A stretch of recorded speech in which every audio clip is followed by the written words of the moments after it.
రష్యాతో ట్రేడ్ ఎవరు చేసినా ఇప్పుడు మన 50% ఉంది ట్యాక్స్. ప్రధానంగా ఇండియా చైనా ఎక్కువ ట్రేడ్ చేస్తున్నాయి రష్యాతో. 500% ట్యాక్స్ వేయాలనే ఆలోచన కూడా యూఎస్ చేస్తుందంట.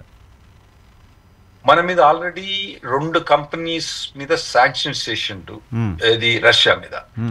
ఆ 2 కంపెనీస్ ఆయిల్ మనం ఇంపోర్ట్ చేయరాదన్నట్టు. అవును. అయితే మన ఇండియా ఇంపోర్ట్ చేసి రష్యా నుంచి ఇంపోర్ట్ చేసి ఆయిల్లో 50% ఈ 2 కంపెనీస్ నుంచే మనం తీసుకుంటున్నాం.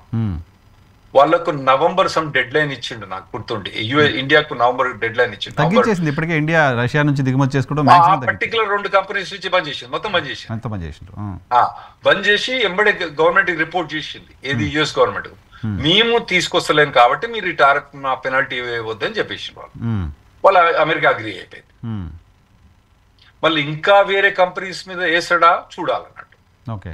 సో వేరే ట్రేడ్ ఏంటి? నాట్ ఓన్లీ ఆయిల్ ట్రేడ్, రష్యాతో ట్రేడ్ కనుక ఏ కంపెనీ ఏ దేశం అన్నా పెట్టుకుంటే వాళ్ళపైన 500% ట్యాక్స్ వేస్తామని చెప్పారంట. బహుశా ఆర్మ్స్ అమ్యునిషన్స్ ఉండొచ్చు, మిగతా ఉండొచ్చు, అన్ని ఉండొచ్చు. చూడాలి మరి ఎట్లా అయితే అనేది. మరి మనం అగ్రి అవుతామా, రిబెల్ అవుతామా? రిబెల్ అయితే చాలా కష్టం. ఓకే. రిబెల్ అయితే అమెరికా, ఎందుకంటే మన ట్రేడ్ నెంబర్ 1 ట్రేడ్ పార్ట్నర్ మనకు యుఎస్, నెంబర్ 2 చైనా.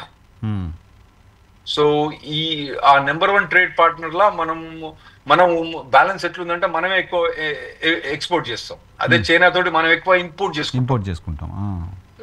సో ఇక్కడ మనం లోవర్ హ్యాండ్ లో ఉన్నాం అన్నట్టు.